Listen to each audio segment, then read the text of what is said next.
proceed whenever you're ready. Thank you, Your Honor. May it please the Court.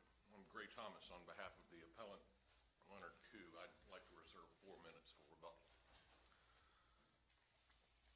Leonard KOO entered a storage unit rented by Dr. Mohammed Saleh, for whom he worked as a personal assistant. The questions at trial were whether he intended to commit an offense and whether he had license to enter and therefore did not commit a burglary at all.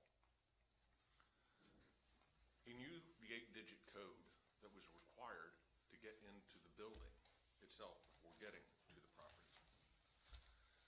There's some odd circumstances about the case, and I'm not making a sufficiency of the evidence argument, but a couple of the oddities to point out are the property was returned the next day. Dr. Saleh didn't do anything to contact authorities for 7 weeks. In the meantime, the KOO family had him over at Thanksgiving dinner. At trial, Saleh testified that KOO didn't have the keys to any of his properties or permission to enter that storage unit. In his post-trial letter, which is at page 84 of the record, the first volume of the record, he indicates that KOO was licensed to enter and that KOO actually had appropriate possession of keys to all of his properties. Well, wait a second. I mean, I want to ask a procedural question, but Yes, sir. you just said something. He said, I see the portion in the letter that the keys to every dwelling. Yes, sir. Yes, that's accurate. The other portion of what you said before that he had license to enter into this particular area where this alleged burglary occurred. I'm not sure I saw that in the letter. His letter was not that specific, which, frankly, is all the more reason why the trial court should have had an evidentiary hearing on the question. Okay, well, now we're going to get into a procedural question.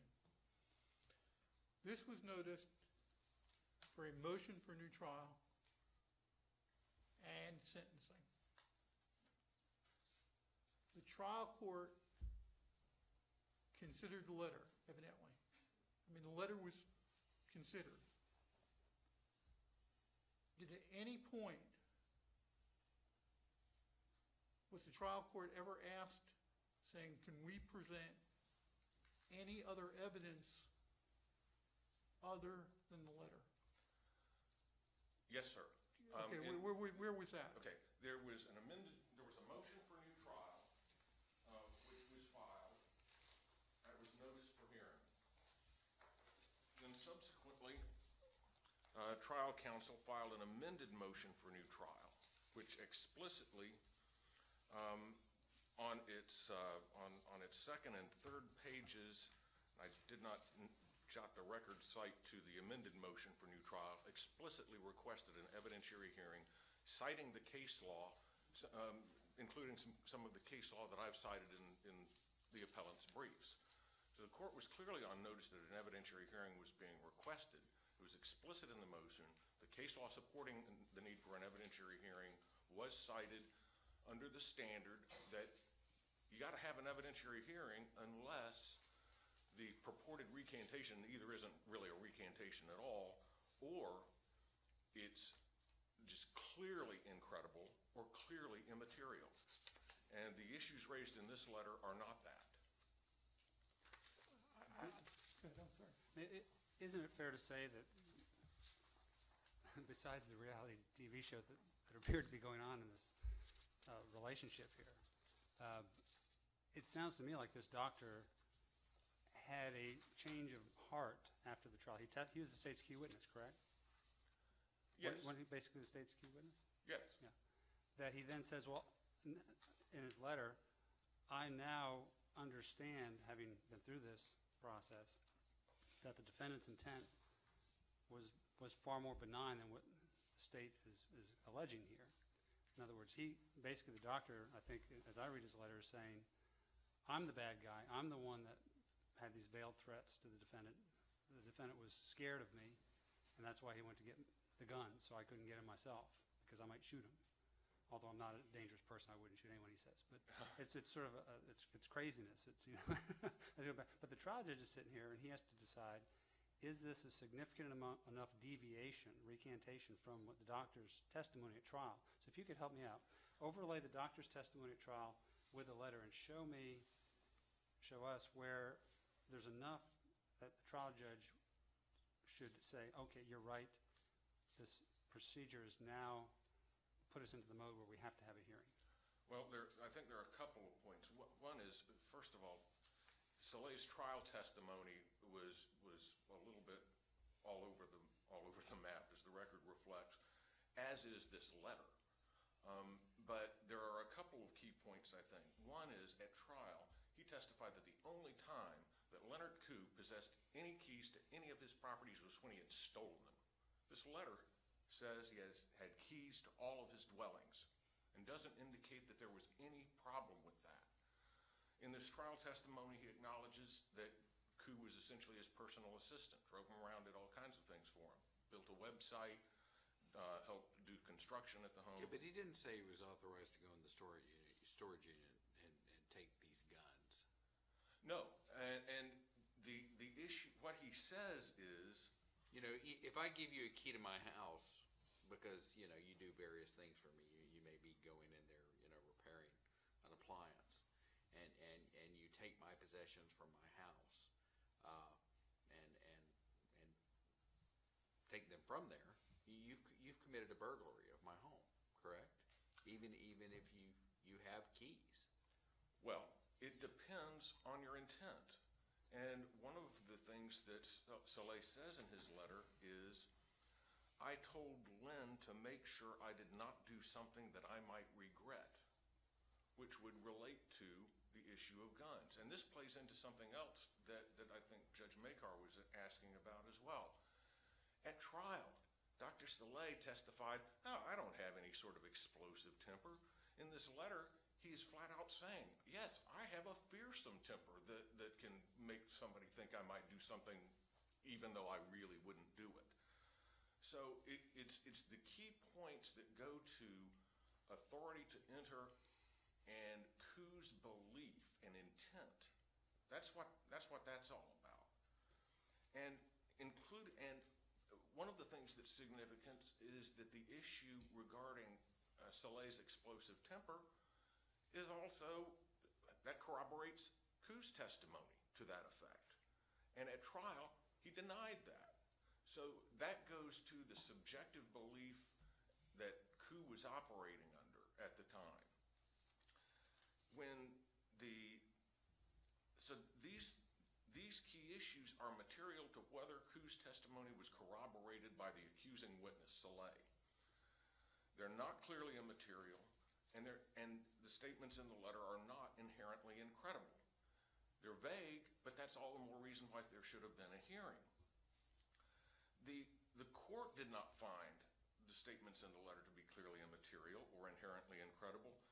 The trial court just voiced doubts about Soleil's credibility. In fact, at page 118 of the record in Volume 1, the judge said he thought Soleil was, quote, not particularly credible, and, quote, not overly credible. Then at page 127, he said, I don't place a lot of credibility in it, meaning the letter, because I don't place a lot of credibility in Dr. Soleil, quite candidly.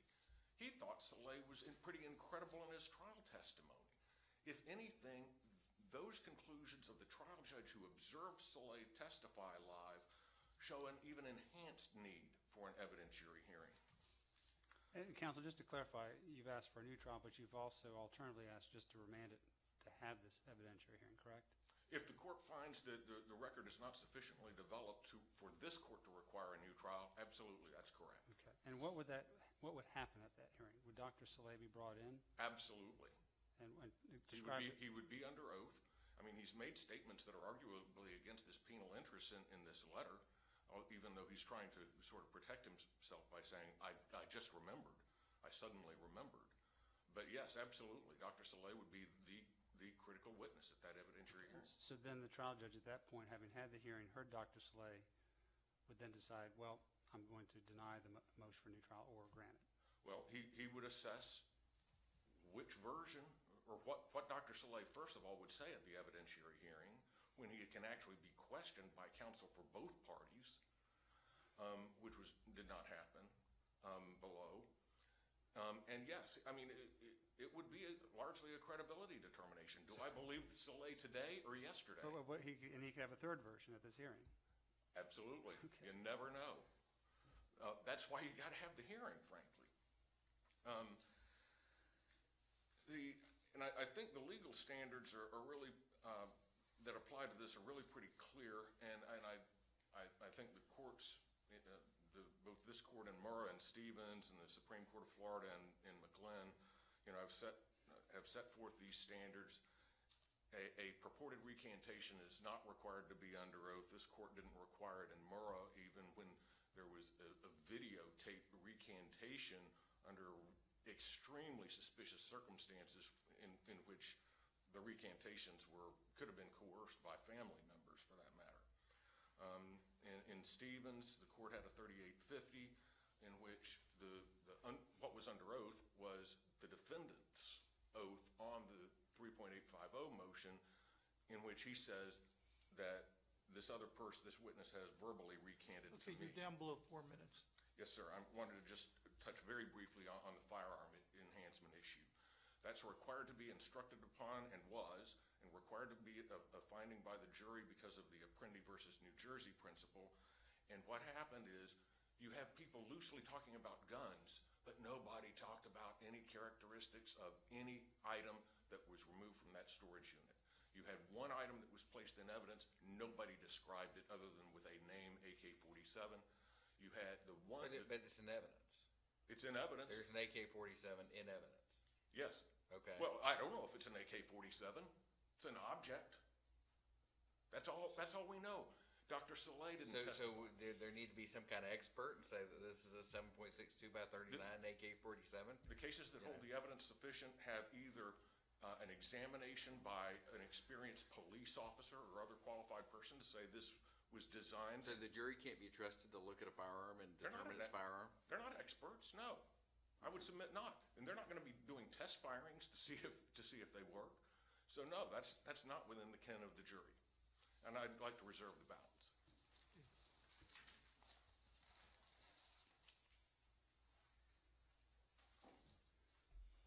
May it please the court, Wes Paxson for the appellee, the state of Florida.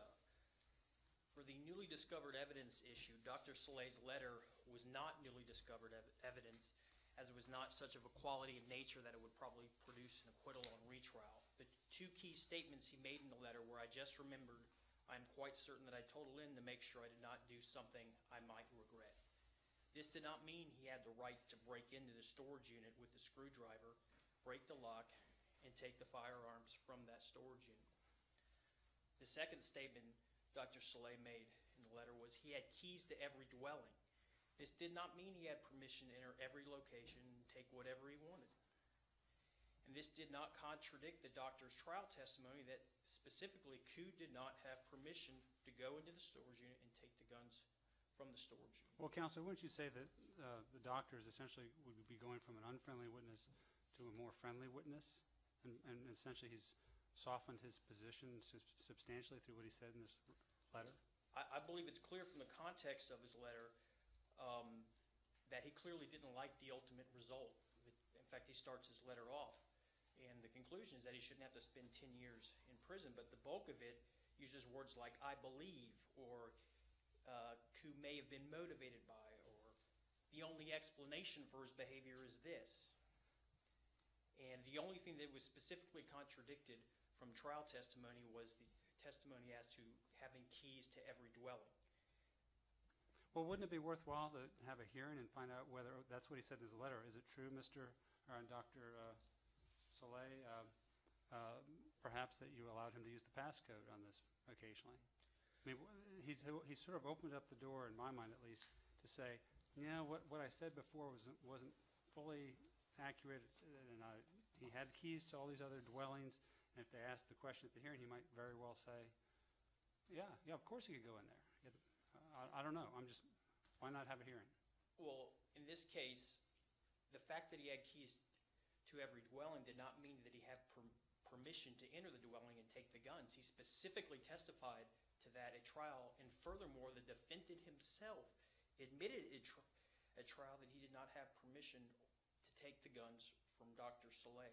Furthermore, the trial court in its order assumed or presumed that should Dr. Soleil's testimony be consistent with the letter, that he was not factoring in any sort of credibility determinations. He's essentially assessing it on the basis of new evidence. Counsel, tell me, I may be mixing up cases, I'm sorry if I am. Sometimes they blend together. Was this a case in which the jury sent a note of some type? Yes. Dealing with the verdict, they said a couple things in it? That is correct. I believe there was accompanying the jury verdict, there was a note requesting leniency from the court. It was something to the effect that, do we have to follow the letter of the law, and can't this defendant have some leniency? Something to that effect? Yes, Your Honor. It was something to that effect. Well, wouldn't that in your mind suggest that perhaps that makes it a close case in the jurors' minds, so that the hearing might be important just for the judge to ferret out, well, does this letter really change the complexion of this case? Well, in his decision, he's assuming everything is true, and it doesn't change the facts in his testimony as to any material fact in the case. The fact that he had keys to every dwelling doesn't mean that he had the fact or the authority to enter and take the guns. He said specifically that he did not have the authority to take the guns, and the defendant admitted it. And furthermore, a storage unit isn't a dwelling. Right, I understand. No, So as I understand your argument, the state's position is that because the letter did not directly contradict any factual testimony at the trial that would have made a difference, Judge Daniel did not need to have a hearing. Yes, it was newly discovered evidence. It was not such of a quality nature that it would probably produce an acquittal on retrial. Okay, normally the quote-unquote motive, if you go into somebody's home and take something from them without their permission for your purpose, that's usually the burglary. Here, part of the defense was a defense of necessity. Right. Wouldn't this letter go to that element, that I had the keys, he's been letting me into stuff? I don't see how that would support a legally cognizable defense of necessity to break into a unit and take firearms out of said And he didn't have a key to the unit. He testified he had keys, but at the time of the offense, he broke open the lock with a screwdriver. Okay. And furthermore, in this case, as to, real quick, the firearm issue, here there was competent substantial evidence presented for the trial for the jury to find the appellant possessed any of 3 firearms, the AK-47, .22 rifle, and or the handgun, that were designed or readily converted to expel a projectile by an action of an explosive. The state only needed to prove one of these 3 firearms. The most evidence the state had was the AK-47. It was introduced into evidence, published to the jury. Dr. Soleil was specifically shown the item, the AK-47, and he testified that it was an AK-47, that he knew it was his AK-47 because he recognized a scratch on the exhibit. And furthermore, in the video interview with the defendant, he admitted to the detective that he had taken an AK-47, a small rifle, and a handgun. And then furthermore, the defendant admitted to bringing the AK-47 and the handgun back to Dr. Soleil a couple days after the incident with his mother. Did he bring back the other firearms? No. Well, there was one other firearm, the .22. It appears that $300 was given to Dr. Soleil to try and go track down the firearm, but for whatever reason, they never were able to track down the .22 rifle at issue. But he did bring back the AK-47 and the handgun relatively soon after the robbery, which goes to, I guess, discredit his so-called necessity defense. If he really had to take these guns for his own protection, why would he then turn around and give them right back to him a day later? And at this meeting, Dr. Soleil testified as well that the handgun and the AK-47 were returned to them. As such, the trial court didn't err in denying appellant's motion for judgment of acquittal as to the element that the appellant possessed a firearm. Unless there are any other questions, State would ask this court to affirm the trial court's ruling. Okay, thank you very much.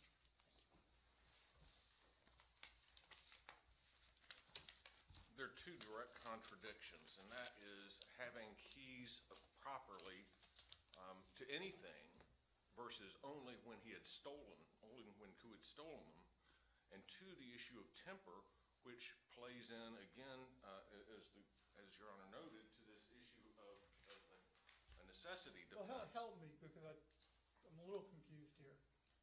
The state represented that your client, I believe, said that he knew he did not have the right to go into that storage unit. No, that's not what his trial testimony was. His trial testimony was that he did not have specific authorization to remove those guns. Again, using the term, the guns, whatever that means. But no, he did not say he did not have permission to enter the storage unit. In fact, he said, Soleil had said, you can go in any time. I've got a bunch of my wife's dresses that you're free to take if you got somebody that you want to give them to. I meant to ask Mr. Paxson this, but what's the standard of review we should apply to the trial judge's decision not to hold a hearing? Abuse of discretion? Well, I mean, I think you can look at, I mean, ordinarily, and whether to, you've got the whole body of law about abuse of discretion for granting or denying a new trial, but less discretion to deny than to grant. You've got a slightly different standard of review there, but I think what the position this court is in is you can see the testimony, you see the Judge Daniel found Soleil throughout has been of questionable credibility, so you don't know what to believe. And I think this court can size up whether whether there is enough brought from this letter under the standards that have applied from Murrah and the other cases from this court and the Supreme Court of Florida to determine whether or not the contradictions in his letter and even the implications that would go to state of mind are clearly incredible or clearly immaterial, and they're not. And I think you can find that they're not, and on that basis absolutely require hearing. Does the juror's notes play any role in it? Well, I think it is evidence that the jury saw that there was something screwy about this case, and they had some real concerns. They didn't articulate what those concerns were, but I think it's not inappropriate to consider that the jury did have some questions about. Essentially, it sounded like part of what they were asking for in their note was, do we have the power to pardon? Do we have the legal authority for a jury pardon? And of course, the court can only instruct one way on that question. And in terms of the defense of necessity, and you don't know if the evidence would probably produce an acquittal until you have the evidentiary hearing to determine what it is Soleil's actually saying here. With regard to the defense of necessity, first of all, the letter says, I told him to do what was necessary to protect me from myself. And in terms of the products, the property being returned the next day, his temper had passed. I'd respectfully request the court. Help me a little bit, because I'm getting a little confused again. It's been a long day. Something that you just said at the end concerned me. That's speculating as to what KOO is actually saying. In your motion for new trial, don't you have to come forward with enough evidence to basically let us know what he's saying before we even get to an evidentiary hearing? You mean what Soleil is saying? Yeah.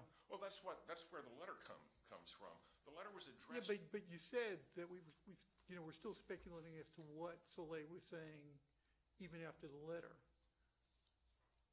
I thought that's what you said. If my words came out of my mouth that way, I misspoke. And maybe I misheard. Because I think what the letter says, the letter undermines any confidence in some critical elements of Soleil's trial testimony. It's the only evidence that we had at the time of the hearing that was conducted.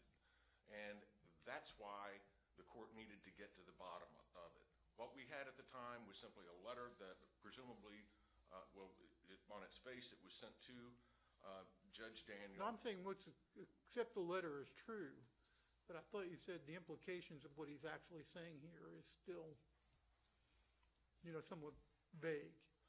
Well, there's some particular questions that he didn't address one way or the other. And he's saying, hey, KOO might have had a different intent. Well, But doesn't that go against, if they're critical questions that he did not address, doesn't that go against the idea that the trial judge had to go ahead and have a new trial? I think there is no doubt that particularly because of the keys issue and the anger issue, which directly contradict Soleil's trial testimony, that's enough to wonder whether he was a perjurer. Okay, thank you very much. Thank you. Okay, there being no further cases in front of the court will stand in recess.